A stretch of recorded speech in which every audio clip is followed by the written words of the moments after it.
Hi, Alyssa. Sorry if I'm talking funny. I got my wisdom tooth out yesterday. I just wanted to say I read your response and I thought it was awesome. I understand that your mental health clinical rotation was not very conducive to learning or having a lot of experience with, I guess, the trauma-informed care aspect of nursing.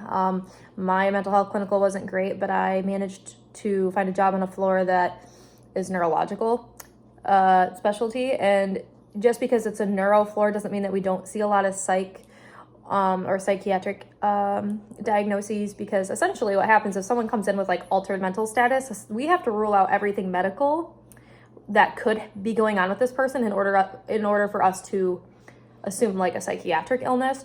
But we do see a lot of psychiatric illnesses on my floor because we come to that conclusion after doing all this extensive testing. So unlike you, I'm pretty comfortable with this patient population, but I know not everybody is.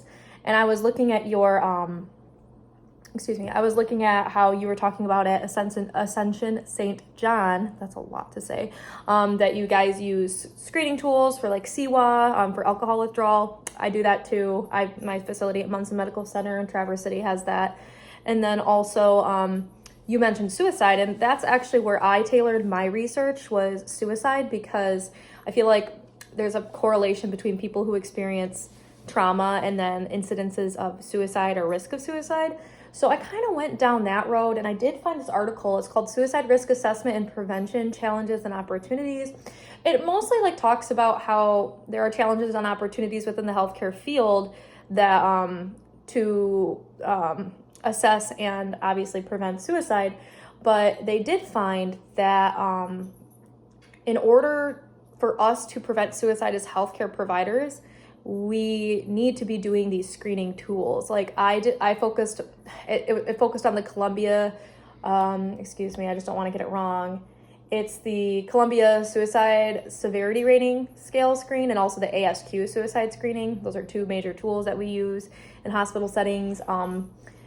So they basically said that this is a high stake component of evaluation, and that we need to keep doing this in order to actually prevent suicide, because this helps us identify high-risk individuals to give them the help that they need. So I will obviously link this below. I thought it was a really interesting article because I think there's a lot of mental health people out there.